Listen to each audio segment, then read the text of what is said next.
the Bronx Queens Bros podcast, better known as the BQB podcast. I'm Big B, we got Big D, and we also got Jack B. How are we doing? Yo, B, I'm doing good. It's our 13th episode. Hopefully it's lucky number 13 for us, but we're doing big things out here. And hey, exciting news. This episode is going to air on Jack B's birthday. So happy birthday, Jack B. Everyone leave a comment. He's a great guy, and we're excited to present this episode for you guys. Jack, how you doing? Dave, thank you. V, thank you. Excited for this 13th episode. We're going to talk some series, the past series that just happened. We're going to get into our segments, and then we can preview some series for the coming week. I'm excited to get into it. But first, V. Ladies and gentlemen, this episode is sponsored by one of the best kept secrets in northern New Jersey. Engineering Design Concepts, a small company doing big things. They specialize in product development, manufacturing, and test equipment. If you or anyone you know need assistance in that field, they are the company you need to contact. The link to their website will be in the description below. Now, ladies and gentlemen, before I break down the Mets versus Giants series, I have some great news for everybody. Justin Verlander will be coming off the IL very shortly. Rumors have it he will be coming back May 4th against none other, the Detroit Tigers in Detroit, which I think is pretty cool. I think that's kind of funny. So that's big news. You want to buy tickets to that game? Should we go to that one? We'll try again to see Verlander's first start. You already know we're going to end up seeing some other guy instead. We're going to go all the way to Detroit. We're going to get Tyler McGill. Oh, man, Tyler, big trip. So that's big news. Also, Max Scherzer will be off his 10-game suspension May 1st. If any Mets fan knows, Mets starting rotation depth is pretty much gone to shit. It looks pretty thin right now. So it's very good that we're having our two $43 million a year guys coming back and hopefully staying healthy for the rest of the season. But I must say the Mets have looked pretty good early on, even though with all the trouble and a lot of road games early on. They've had the most road games out of any MLB team. So that's pretty big. But the Mets had the Giants. They went to San Francisco. Thursday night, they handled them pretty easily, a 9-4 win. Senga breezed through the first 4 innings, took a lot of hits in the fifth, a lot of 4 runs in that 5th inning, but was able to keep the Mets in the game. The Mets offense did very, very well. I'm going to break down a couple big hitters. Obviously, Alonso keeps hitting home runs, which we'd love to see. Big Meat Pete out here. Friday, this was the Churve. Joey Lucchese's big day. Guy's been on the sideline for 672 days. Comes back, makes a debut for the Mets this year, and does nothing but shut the Giants out for 7 terrific innings. Looked dominant. The hitters literally did not know what was coming, and the offense obviously produced perfectly well. They were able to win a 7-0 win, which was great to see. Saturday, this David Peterson just does not have it again. They went up against Logan Webb, who they actually got a few hits off against him, which was nice to see. But David Peterson just leaving everything in the middle of the plate, and everything's hittable right now.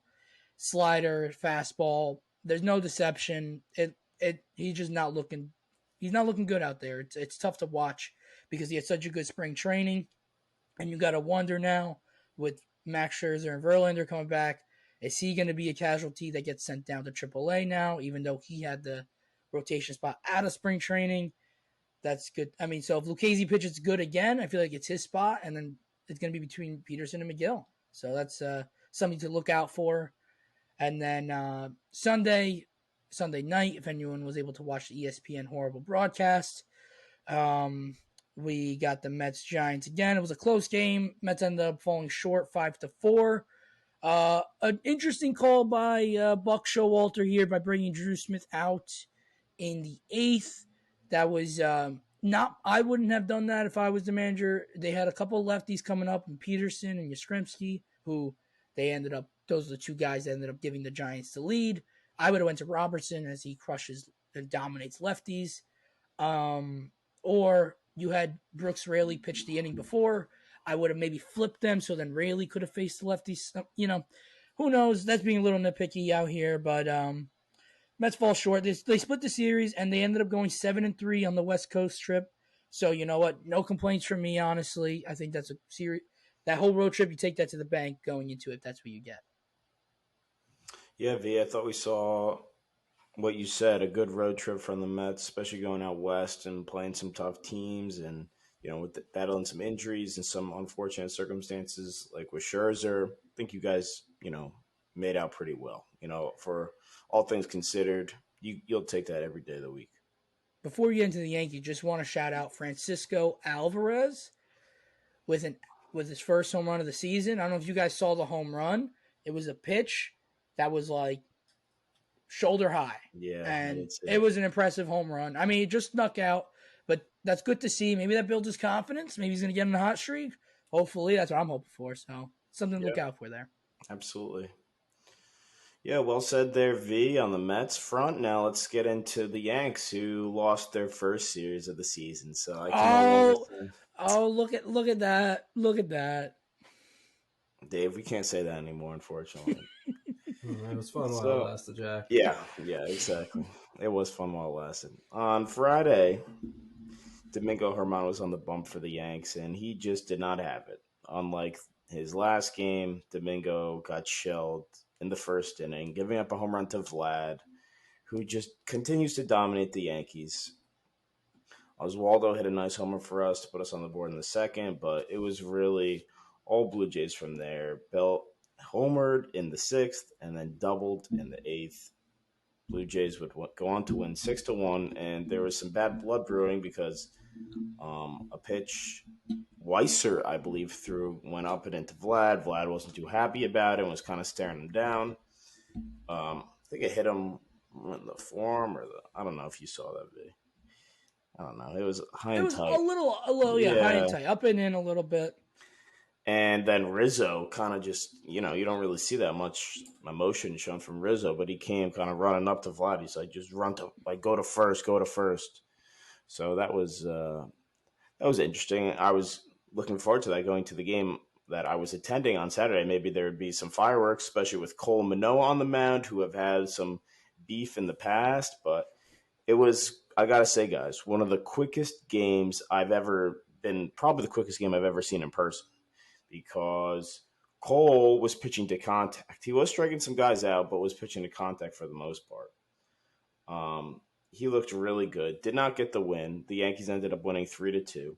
Anthony Volpe hit a nice home run, just got over the fence in right field, put the Yankees up 2-0. And then Danny Jansen in the ninth inning hit a home run off Wandy Peralta. Tough to see there. The Yankees would go to walk it off in the ninth, thanks to DJ LeMahieu's pinch hit single. That was great to see. It was a great win. But yeah, as the trend continues on Sunday, the Yankees would lose 5-1. And what you see here is just the lack of offense that's been going on for this team, and we'll get into that in a little bit. But yeah, it's more of the same. It's just not getting big hits, a lot of strikeouts. Rizzo added a homer in the ninth, but yeah, it was Vlad home run, Varsho home run. Blue Jays just dominated us, and Clark Schmidt, he was looking good in the beginning. V even texted me, Clark Schmidt's looking good. He's looking good. He seemed to be going to that cutter a lot, which was nice to see. And then it seemed like Boone kind of just left him in a little bit too long. Guerrero got him at the end, and that was all she wrote. So I, I tough series straight for the Knicks. I straight up jinxed him. Yeah, it might have been like the next batter V. It was Literally, immediate after you sent that text. It was I immediate. texted him, and Volpe makes the error and goes downhill from there. I was like, Yep. my bad, my bad. Didn't do it on purpose. Tough scene, but it is what it is. I don't know. The Yankees, their offense is just tough right now. With no Stanton, they're pretty one dimensional. You just kind of got to get Judge out, and Judge has been struggling. And we'll get to it in a little bit, but I think this stretch of play kind of shows how much he carried this team last year, right? Because of their great success they had last year. Everyone's like, oh, the Yankees have a prolific offense, but it's really their offense that ended up failing them in the postseason. So it's not the Yankee teams that we're used to with all this power, right? It's more of a pitching Yankees team has deep, even though they have injuries right now. they got arms and they pitch pretty well. So yeah, let's get into the segments. Well, Should it's I? time. It's time. It's been a Should I? week. Let's shake the dust off. Let's crank it up. Vitan's Hot Stove. What you got for us, Big V? Ladies and gentlemen, welcome to Vitan's Hot Stove. You guys know this is your favorite segment. I don't care what anyone says. We got great segments out here. We do one segment twice a week. That's all I'm saying. Besides, this is top 3 segment for sure.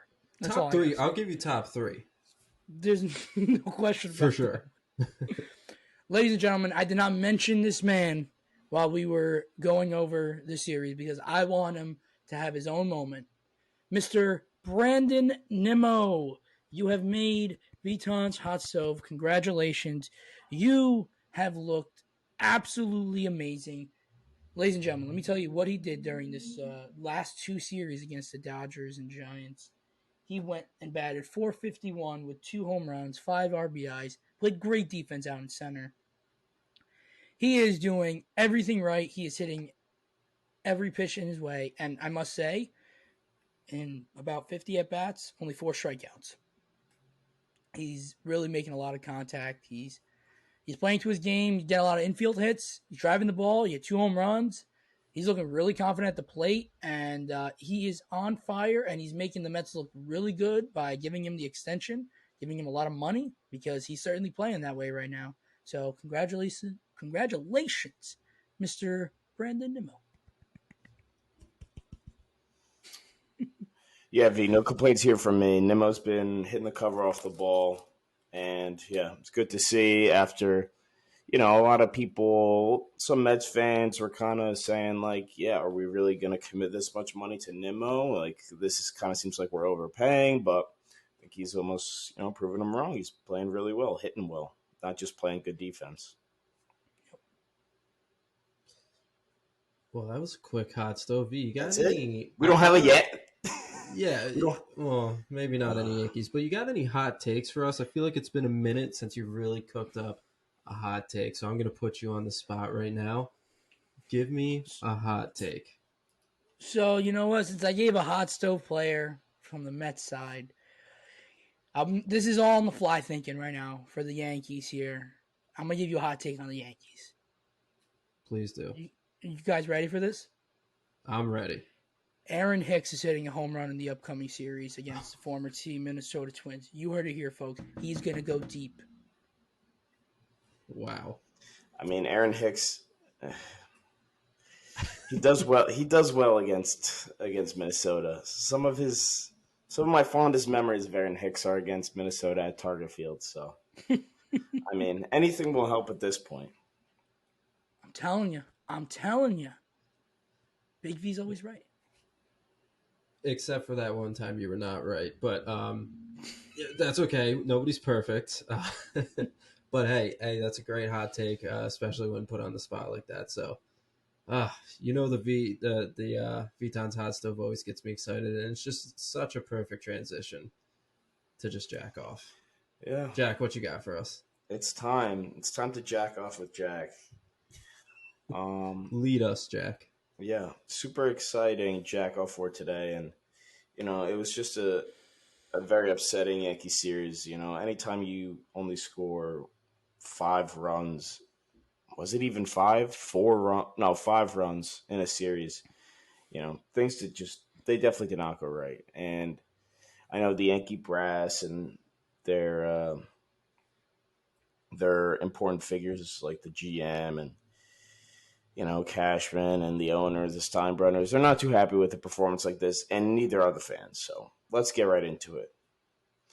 And let's remind the audience the jack off is not to put a player down, but to motivate them to do better, right? I'm a little bit angry. We're letting the anger out, but we want them to do better. I'm very sad to say that Aaron Judge, not Hicks, Judge, Whoa. is making the jack off, okay? Hold up. Attention, the bullshit meter has detected major BS. Confirmed, that's definitely some bullshit. That button gets longer and longer, I swear, every single time he presses it. The more jack-offs we do, the longer it gets, It's just how it works. Jack, tell him why that's not bullshit, though. It's not. And the reason it's not is because of how this team is built and constructed. And the team is constructed with two guys being able to drive in runs. Two guys. That's what the offense is predicated on. Stanton and Judge hitting the ball out of the ballpark and driving in runs. And when they don't do that, we don't score runs, which is pretty evident by the series we just had. So just to throw some numbers at you, Aaron Judge went 1 for 12 in the series against Toronto with 4 strikeouts. I mean, it's not the end of the world, right? It's not catastrophic, I wouldn't say, but we need Aaron Judge to do his thing, or the Yankees are just not going to be a good offensive team. And that's fine because I think we still have the pitching to be a good team. We're just not, we're not going to win the World Series with just being a good, having good pitchers and not being able to hit the ball at the ballpark. So, yeah, not great on that front. Aaron Judge on the season, he's down to 244. 6 home runs, 11 RBIs, and 844 OPS. V, what is your problem with the Aaron Judge jack-off? So, listen, the reason why I can't give it to him is because you said it. This offense is literally going through him. So when he doesn't perform, he takes all the blame, and I don't think that's fair because he's supposed to have 8 or 9 other guys that need to contribute. Everybody else is doing brutally awful. I mean, there's guys who shouldn't even be on this roster that are on this roster. Now, I know we have no control over this, and I know your opinions about some of these guys too. Mm-hmm. But if every player is going to go through a mini slump through a series or 2 series, and when he does, the Yankees do really bad. And that's just to show you that, man, Brian Cashman really didn't make a great team. And you can argue that at least this offense is very strikeout heavy. And to be brutally honest, the Mets have a very similar problem. This offense kind of goes through like 1 or 2 guys. And, but like you said, stands out. Judge, if he slumps, the Yankees aren't going to win. I don't think it's entirely fair to put it all on him because it should be kind of like if one guy doesn't pick up Judge, some guy, Judge will pick them up, and then vice versa. When Judge doesn't come through, you need the next guy to step up. And if they don't, that's just not a good team. It's not a good lineup. Yeah, I think you make a good point. I'm just kind of looking at it from the New York sports fan, right? You just got this huge contract. Oh, yeah. You're the captain now, right? You wanted all the pressure. You wanted to stay here, right?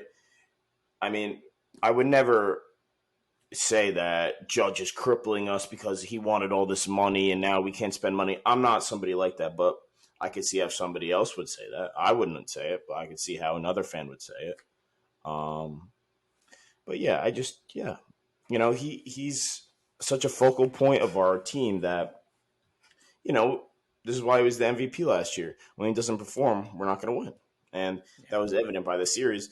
And Toronto's a good team, right? Don't get me wrong. They're still a good team, and I think we're both being the thick of things at the end. But just kind of a tough stretch for Aaron, and hopefully he could pick it up.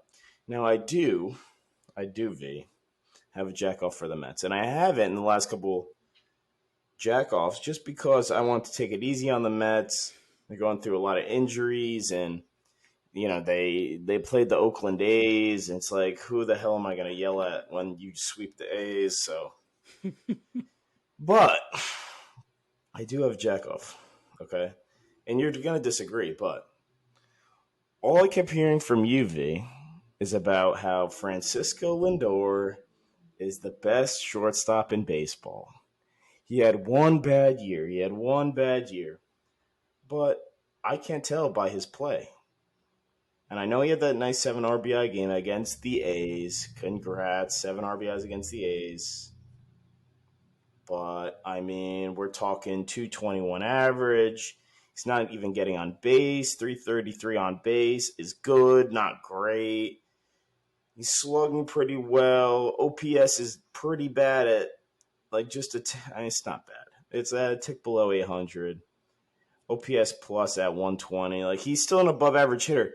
I just don't see how he's the best shortstop in baseball. He's great defensively. Like, don't get me wrong. I don't know. I don't know. I'm just not seeing it from Lindor. All I ask, well, hold up. Bullshit! Bullshit! Bullshit! That's bullshit. Let me tell you something here, Jack. Let me fucking tell you here something. Listen to me here. We're 22 games into the season. 22 games in the season. I don't even think 22. We're 21 games? I don't even fucking know. Let me explain something to you. 23 games. 23 games? Okay, whatever. Lindor's Now played your in argument's 23 games. irrelevant because you said 22 at first. Be quiet, you. He, as you said, isn't even looking that great at the plate, and he's still an above average hitter. Yeah, I mean, right, that's according to OPS plus, but, you know. He's never been a big average guy. Like, even in his best days in Cleveland, I think he batted like 280 or 290. I could be wrong. 284, 301. Yeah, I mean, I don't really care about average as much as, like, you know, well, some of the best shortstops in the game, they hit for average power. Like, they have all the tools, right? And they don't really go through these stretches where they don't look like the best shortstop in baseball. That's what I would like. All I know is at the end of this year, you're going to look at Lindor's numbers and what he did, and he's going to be, at minimum, top 3 shortstop in the game. Just telling you that right now. I don't know. Know why, V? We gave a lot of grief to the ESPN list because we thought Wander Franco was overrated, and we thought but he looks really good so far this season. I'm not going to deny other players' greatness. I just want to see the season play out, and I know that Lindor plays every single game. He stays healthy year in and year out. He's going to put up the big numbers, and he's going to help lead this team into the playoffs again. That's all I got to say. If you could magic wand and put Trey Turner and Lindor, switch them, would you do that? That's a great question. And oh wow, Got him.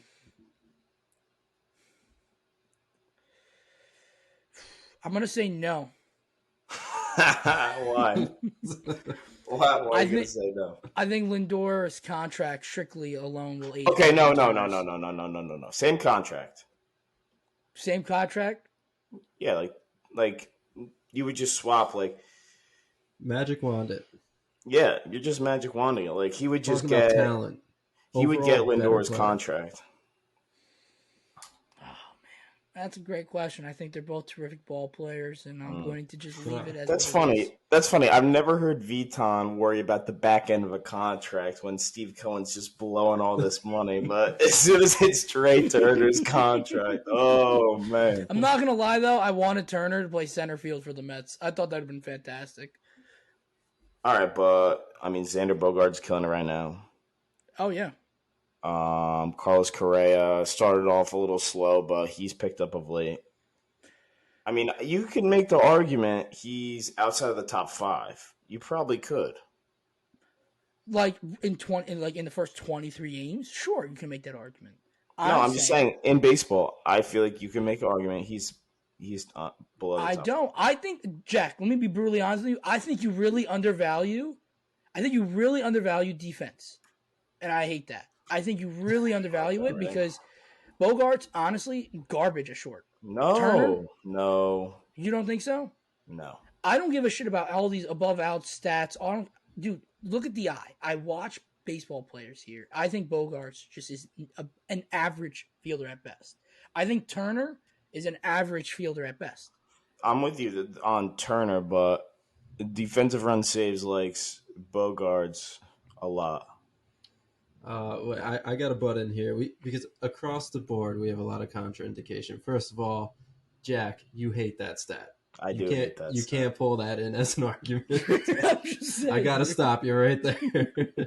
Second of all, as we kind of rank these, who's the best shortstop, it's interesting to think back of our last episode with the power rankings, where Jack was projecting and V was talking about as it is now, right? Now we're doing the opposite. Now we're doing the opposite.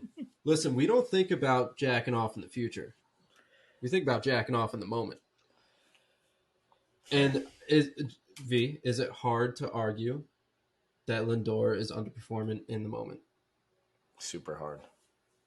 I won't argue. I won't argue it because he didn't have a great past couple series, and that's fine. But I think there's other Mets players who pitched. I'm pointing at someone in my head, or who performed worse than Lindor did. That's my reasoning on why I'd be upset about this. All right. Maybe it's just me as a Yank fan. I'm just, I'm expecting the Stars to do well. We need. I don't know. Lindor's got to. I think you're just trying to get under my skin. I think it's the same argument he has for Aaron Judge. The expectations are just different, and when the expectations for Lindor are just higher. Yes. So when he's not meeting those, it's easier to jump on him. And same with Aaron Judge. Like if IKF has Aaron Judge's numbers, we're thrilled. But because it's Aaron Judge and not IKF, it's a different standard they're being held to. Dave. Absolutely perfectly stated. V, what did I tell you? The three most important, what I think is super. What do we did some list where it's like important things to the Mets, like what maybe I thought would be their downfall or something.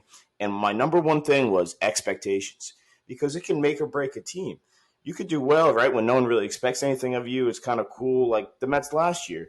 No one really expected them to do anything because they did have Steve Cohen. They spent a little bit of money, but I don't want to say no one expected them to do anything. People expect them to be good, not like 100 wins. Like that was crazy. The jump that you made from last year to the year prior. I mean, that was a lot of wins that you added onto your team. So, now that it's like you have the highest payroll in the history of baseball, and like you're paying your shortstop $300 million, and so that's all I'm saying. I have a quick question for you guys. One note first before my question is I think next episode, let's do a shortstop power ranking. I think the fans need it. I think I need it from you guys. So let's do a shortstop power ranking. Start preparing, and I'll be excited to see what you got. My question though is throughout the segment and kind of got me thinking. And if there's no argument here, just tell me I'm an idiot. But my question is. A couple episodes ago, Jack, you brought up that article about the guy who kind of ripped apart the Mets roster and, how they're spending so much. To me, it seems that when you think about the star players underperforming, the Mets roster is built to withstand that more than the Yankees roster. Is that an inaccurate statement? Do we agree? Do we disagree? Because if Lindor is not exceeding his expectations or even meeting them, we're really not seeing a drop-off in the Mets' performance. When Aaron Judge isn't meeting the expectations, who even are the Yankees, Right. I would say yes about the hitting. The pitching, I would say almost the reverse. Like the Yankees can withstand, I think we're seeing it almost right now, more injuries. Like Rodon is out, Severino's out. Those are their 2 and 3 best pitchers. And I know the Mets are just missing their top 2. But, they still are pitching pretty well. Like they have a good enough bullpen where they can kind of piece it together. I think if the Mets were to lose Scherzer, Verlander, and then a couple bullpen pieces, I think that would be catastrophic. V, wouldn't you agree that would be catastrophic for you guys? Edwin Diaz. I'm gonna say yes and no because the Mets right now don't have 4 of their 5 starting pitchers from the rotation, and they're still winning games. That's all I'm gonna say. Quintana hasn't been there. No Edwin Diaz. No trumpet. No trumpets. All right, you haven't played the Braves yet. Like we gotta like, come on. I mean, you took care of the Dodgers. That was nice to see. And we took care of the Padres. That's true. Let's yeah. I'm not denying the caliber of teams we're playing, but we're winning. I don't care who you're facing. I don't care anything. Like I said, Joey Lucchesi came up. He probably was never going to make a start this year, or wasn't supposed to. Came up and threw 7 shutout innings. That's a good depth piece. And as much as Peterson and McGill, more Peterson. I think Peterson's really struggled. But even Guy Budo, who pitched for us, He threw 5 innings, allowed like 2 runs. That's a serviceable arm as like a really like 7th, 8th option. And honestly, the Mets bullpen has been absolutely dominant. I think you not even argumentative. It is the best bullpen in baseball right now. Like through stats, not through names, not through expectations, through just stats that the bullpen has done is absurd. And I don't think anyone can really argue Well, that. I think probably Tampa now. Well, the thing is with Tampa, their starting pitchers have gone deep into games pretty consistently. The Mets starters, there's been one starter to make an out after the 6th inning. That was Lucchese just 3 nights ago, who pitched the 7th. Really? I didn't know that. So there's no starters going deep. Senga hasn't gone more than 5 in the third. Scherzer hasn't gone more than 5. I think he went 6 his first start of the season. That's it. McGill hasn't gone more than 6. Peterson went 5 only. No one's really going deep in games, so the bullpen's getting really taxed, but they're pitching terrifically. Yeah. So You make a good point. I think, the more teams we play, the bigger sample size of games, like the more we'll have an idea of, the true weaknesses of our team. I'm kind of basing it on a lot of last year, like the Yankees, especially against good pitching, struggle to score. And the Mets did as well. And yeah, both teams really pitched pretty good. So I guess, Dave, at the end of the day, your point is correct. I think both teams, like my point can be true about the Yanks too. If Judge and Stan aren't going to hit, then this team's going to struggle, especially when you getting like, I think Glaber's 0 for his last like 36 or something just like horrendous. That's the thing about the Yanks. Their bad is like, holy shit, this is like the worst thing I've ever seen. Where I feel like some Mets, like they'll still piece it together, but like Glaber right now is just lost, and it's going to take him like a couple weeks to find it again. Like stretches like that will kill you. Jack, who do you think is the most important injured player for the Yankees to get back? Ooh. I would say Rodon, but I don't really know.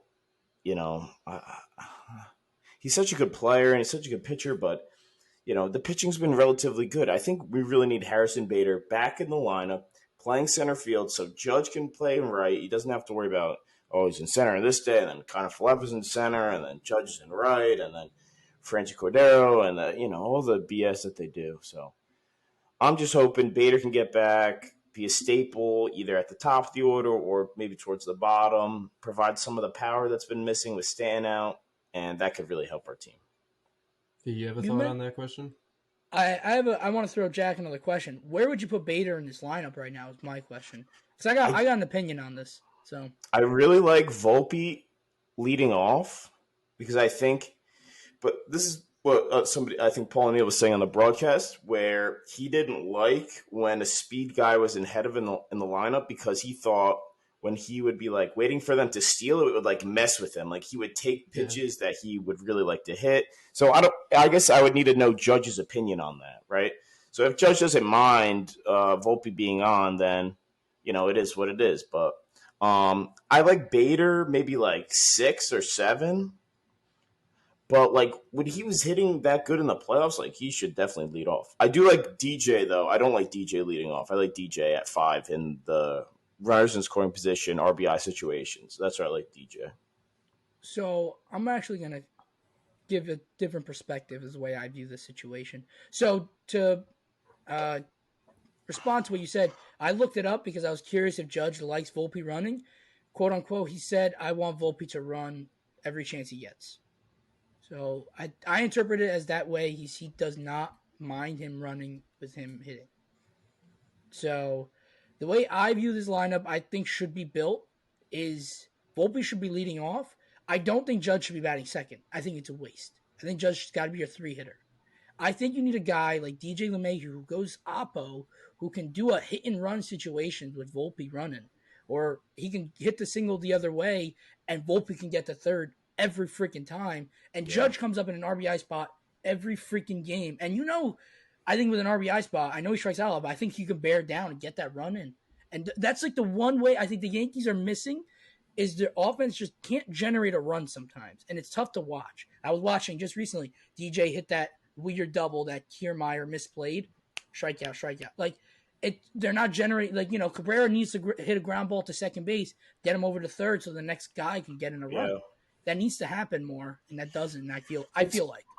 That's a good point. And then I would put Bader, by the way, 5. around 6. Actually, I agree with you there, but only if. Well, ideally, I would have Stanton 4. With Stan, yeah, I'm saying no Stan. Yeah. Because Like you would have Rizzo 4, maybe 5. I don't know who else you'd put there, so I might have Bader at 5. Well, Glaber's been hitting 4th, so yeah, Glaber is Rizzo the 3 guy right now? Yeah. I'd rather have Rizzo 4. Yeah, that's an interesting point you make. I don't know if I agree with the hit and run perspective because they just, I don't know. It does put a lot of pressure on the defense. And I think DJ would be good at that. I do like him towards the bottom to break up. I like Glaber at 6, and I feel like that would work better with Stan 4th or Rizzo 4th, however you want to do it. But maybe Bader 2nd. That would be even something interesting. I'd be okay with that too. I think Judge's value is a little. I think he would be much better suited in the 3 hole, and I know all the stats get him more at bats, and the 2nd hole is like the new 3 hole. I don't like that point of view, in my opinion. I know it's a newer view. I'm more of an old school guy when I'm viewing this lineup. I just think Judge suits this lineup better at the 3 spot because, in my opinion, this guy's gonna hit 50 home runs for you this year. I want more 2-3 run home runs than solo shots. Yeah. That's the way I view it. And I'd rather him have 40 less at bats, but drive in 40 more runners because he's in RBI situations. Yeah, I don't have a problem with that, V. No, definitely not. And I think that's kind of similar to what the Mets do, right? With leading off Nimmo a lot of the time, and then having Lindor hit 2nd. They actually they usually have Marte hitting 2nd, Lindor 3rd, and Alonso 4th. That's a given lineup a day. Marte loves to go oppo, so it's the same concept. And you know what? The Mets do generate a lot of runs this way. Nimmo gets on with a walk. Maybe he's stealing bases this year, but he goes 1st to 3rd on a lot of hits. And then you got your big RBI guys coming up in Lindor and Alonso. I don't know. I like that lineup. I think that lineup can generate that 1 or 2 runs. That is literally a difference in a ballgame sometimes. And I know the Mets offense literally goes through Alonso and Lindor. So if those guys aren't going, it's tough to see. But if those 2 guys in front of them can generate a little movement and get a 1 or 2 runs in, that's what helps the Mets win even when they're not really in their stride. I think the point of Volpe on base for hitters like Judge is really interesting. It was one circumstance during the Angels game, I think it was. It's a night game. Volpe was on 2nd, and he was dancing around, and he was just so clearly in the pitcher's head, and the pitcher made a mistake to Judge, and Judge was visibly upset when he didn't capitalize on the mistake. So it's a very interesting. I didn't know Judge said that he prefers Volpe do his thing, but it makes sense because I think Volpe, especially with his jump, sidestep, and just overall speed threat, very interested in definitely getting in some pitchers' heads. So curious to see how that goes moving forward and how the Yankees lineup kind of shifts with some players coming back here. But hey, it is time for our 3rd and final segment of the episode. We have our big winner of Big V last week, so we will stay tuned to see Jack in a Mets hat. He's talked so kindly about the Mets this episode, so I can't wait to see him in a Mets hat. V actually won pretty handsomely, so V is now 2-1 on the season. So Jack is looking to go back to 500 here. So Jack, I'm going to kick it off with you, and I'm not going to kick it off with you. I'm going to do something different this episode. I usually have you guys answer the question to your team, but I'm going to flip-flop that. So if I say a Mets line, Jack, you're going to answer first. So that way we don't get any expert analysis for the next guy to pick. Okay. All right. So, Jack, I'm going to start you with this one just because I love to be mean to you. Pete Alonso. Big Meat Pete, as some of us would like to say. He's currently in 2nd place of home runs in the MLB, right behind Max Muncy of the Dodgers. He's got 10 on the season. I'm going to set an over-under line on home runs for this series at 1.5. Would you like to know who they're facing, Jack? The Nationals, right? Yeah. The Nationals suck. That's why I'm like, Is Corbin pitching one of the games? You don't have to help him, V. He's got to be. He's I probably feel pitching bad. I one. feel bad. I already won this week. I can help him out for the following week. All right, well, Let me see. you're I'll tell you nicer right than now. I am. He's the I'll worst tell you- pitcher in baseball. It's not. I'll even tell you. close. So Josiah Gray, Gore, and Trevor Williams. No Patrick Corbin. Well, Pete does struggle against the lefties, as you've taught me, V. So, yeah, I'm just gonna go under. I feel like just betting wise, it's the smart play here. I'm gonna go under. Ladies and gentlemen, we already know that we're taking the over. Big Meat Pete is going to be smacking these Nationals around. Listen, his stroke is looking really good right now. They had an off day, and he's gonna go deep a couple times here. Pause. Jack, I'm gonna bait Big V with Pete Alonso lines so much this season. I can't wait. He's never gonna take an under. Because the second I do, he's gonna go over. All right, I moving along. feel like Pete's due for like an 0 for 20 with like 13 Ks. I agree. I just don't think it's against the Nationals. True. That's all I gotta say. I think it's coming soon. It happens every year, but I just don't see it against the Nationals. And he always hits the Nationals. I feel like, and plus they're home. So All right, moving right along. So Big V, you're gonna go first for this one. Domingo Germán is likely getting the start tomorrow, I believe, right, Jack? I believe so. I Yeah. believe so, unfortunately. So, yeah, he didn't look great, as Jack talked about his last outing. But his last time against the Twins, he did set a career high in strikeouts with 11. So I'm going to set an over-under line on Germán's strikeouts at 6.5.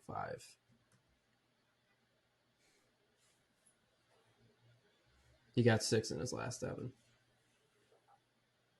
let's go with the let's take the over on this guy. Take the over. Twins are a heavy strikeout team, and he, like you said, he struck out a lot last time against them. So I'll take the over. Whew, this is tough. Now, did he have too much rosin on his hands last time? Is Phil Cuzzy the umpire? Because I might take the under.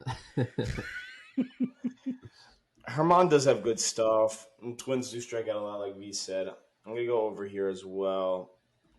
Germán's the type of pitcher that it's just like feast or famine. Like he'll walk 4 guys, give up like 3 hard hit balls, and then strike out the side the next 2 innings. It's just it makes no sense. But yeah, over. Very good, very good. Jack, this player was mentioned earlier in the episode on the hot stove. Nimmo is on fire. He's leading the Mets with an on-base percentage of .455. So I'm going to set an over-under line on his on-base percentage for this upcoming series at .440. Wow, 440. Yeah, Nimmo's a good player, man. He's got a great eye. Ooh, the Nationals are horrendous. I'm going to take the over. I hate to say it, but I'm going to take the over. I feel like I'm a little too nice to the Mets at times, but yeah, I'm gonna take the It's over. almost like you should wear a Mets hat. Oh, ladies and gentlemen, next episode. You already know he's going to have to. I'm taking the over as well. Brandon Nimmo is on fire, as we've all said. He's a great player, and you know what? Even if he doesn't have a great hitting series, this guy walks a lot.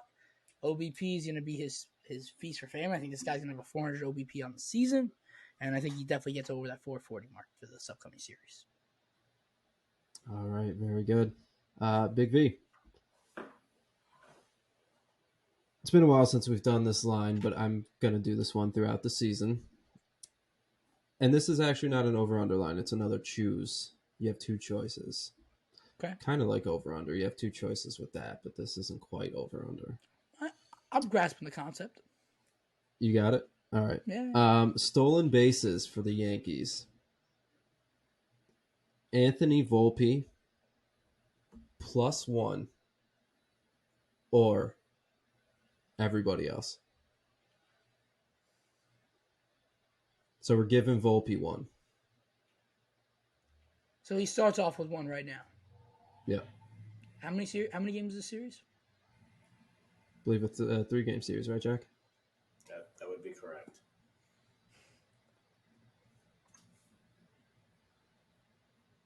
There's a couple guys stealing on this Yankees. Torres has some steals. IKF could steal. Neither of them get on base. That's a good point. It's a very good point. You know what? Let's have fun. Let's go with the Volpe.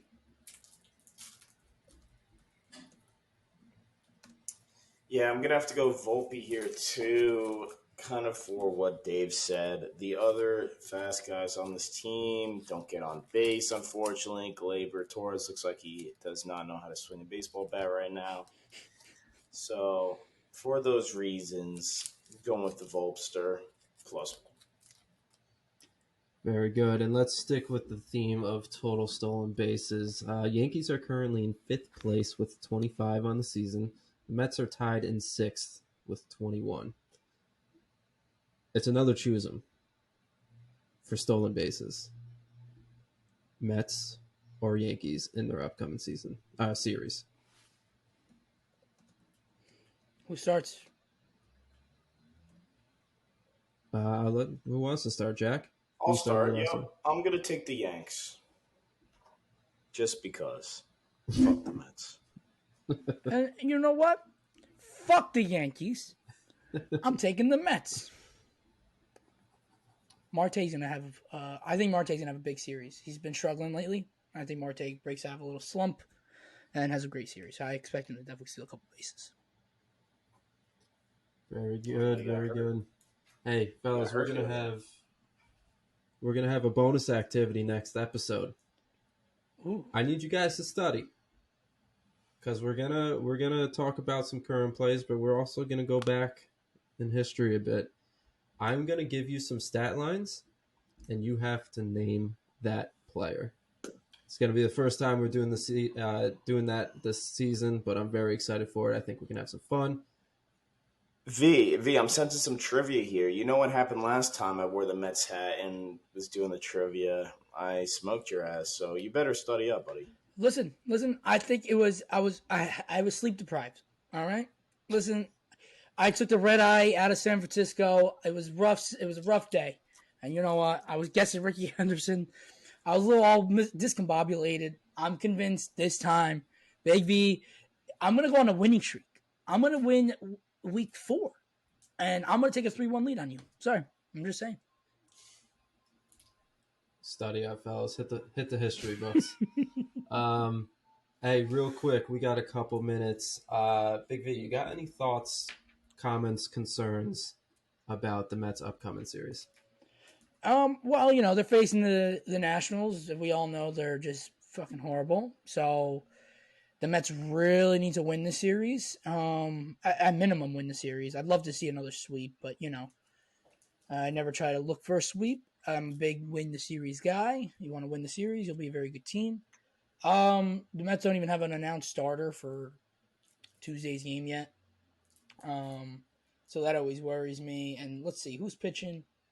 Wednesday, we got Senga, and then Thursday we got Lucchesi. So I'm looking at starting pitching strictly in the series.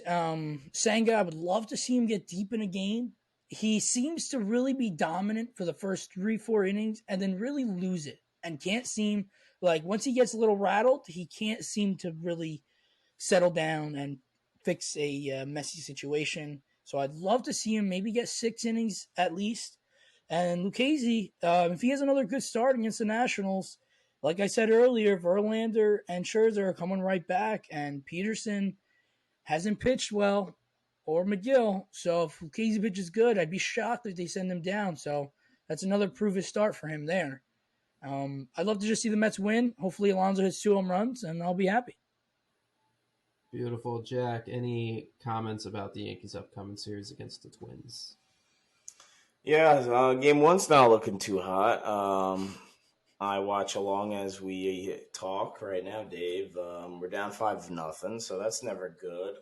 Good. Still some lack of offense seems to be pretty apparent, so definitely not good on that front. Maybe tomorrow, and to make a correction from earlier, Nestor Cortez pitching tomorrow, Herman pitching Wednesday. That is correct.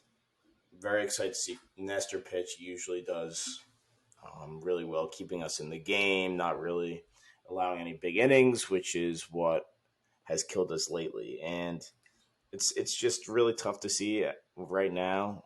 Sonny Gray, who was horrendous for the Yankees, just absolutely piece us apart. Like, he's just dotting every corner, and I cannot believe this is Sonny Gray that we traded for. But yep, this is where we're at. So Sonny Gray.